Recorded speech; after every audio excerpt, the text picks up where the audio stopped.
राष्ट्रवादीच्या उमेश पाटलांच्या पराभवानंतर अनगरमध्येही भाजपनं जल्लोष केला। भाजपचे माजी आमदार राजन पाटलांनी दंड थोपटत उमेश पाटलांना डिवचलेला आहे। पाहूया।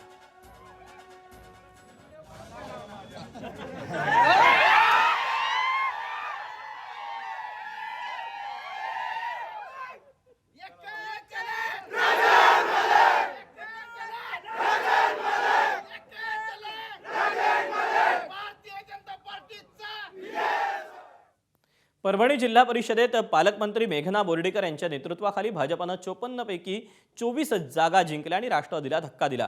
परभणीत सत्ता स्थापनेसाठी भाजपला केवळ 4 जागांची आवश्यकता असून भाजप शिवसेनेला सोबत घेऊन सत्ता स्थापन करणार असल्याचं मेघना बोर्डीकर यांनी एबीपी माझाला सांगितलं।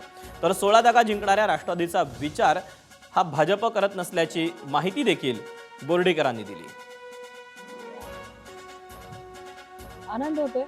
ग्रामीण भागातील लोकांनी आमच्यावरती विश्वास ठेवला आणि चांगल्या पद्धतीने यश दिलं आणि त्यामुळे पहिल्यांदा जिल्ह्याच्या ग्रामीण भागाचा विकास करण्यासाठीची महत्त्वाची असलेली ही संस्था पारदर्शकतेने ह्या जिल्हा परिषदमध्ये काम होईल आणि जो विचार पंतप्रधान नरेंद्र मोदीजींनी जो विचार मुख्यमंत्री देवेंद्र फडणवीस साहेबांनी आपल्या जिल्ह्याच्या गावांच्या विकासासाठी ठेवलेला आहे तो प्रत्यक्षात आम्ही उतरवू शकू।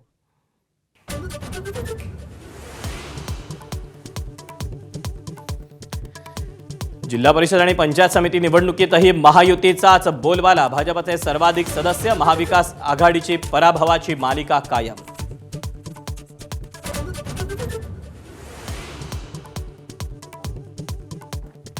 दोन 2014चं शहरी पक्षाचं मिथक भाजपनं खोडून काढलं। जिल्हा परिषद पंचायत समितीतल्या विजयावर फडणवीसांची प्रतिक्रिया। विरोधकांमध्ये इच्छाशक्तीचा अभाव असल्याची टीका।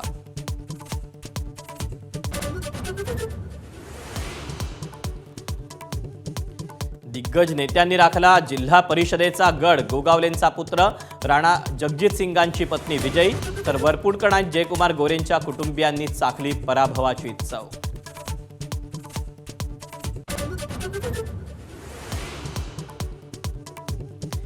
एकनाथ शिंदेंना कार्यकर्त्यांकडून वाढदिवसाचं गिफ्ट। जिल्हा परिषद निवडणुकांमध्ये शिंदेंच्या शिवसेनेची चमकदार कामगिरी।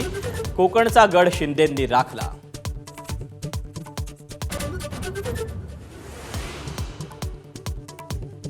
जिल्हा परिषदेत राष्ट्रवादी काँग्रेस नंबर 2चा पक्ष। अजितदादांच्या आठवणीनं राष्ट्रवादीचे नेते भावुक। फोटो दादांचा हातात घेऊन कार्यकर्त्यांनाही कोसळलं रडू।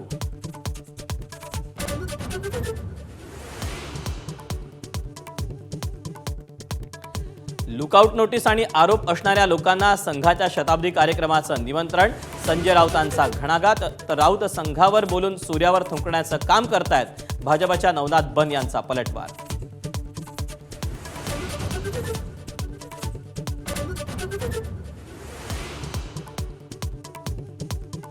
ज्येष्ठ नेते शरद पवारांना श्वास घेण्यास त्रास। पुण्यातल्या रुबी हॉल क्लिनिकमध्ये दाखल। वैद्यकीय तपासण्या करून पुढची पावलं टाकणार। तर पवारांची प्रकृती उत्तम असल्याची डॉक्टरांची माहिती।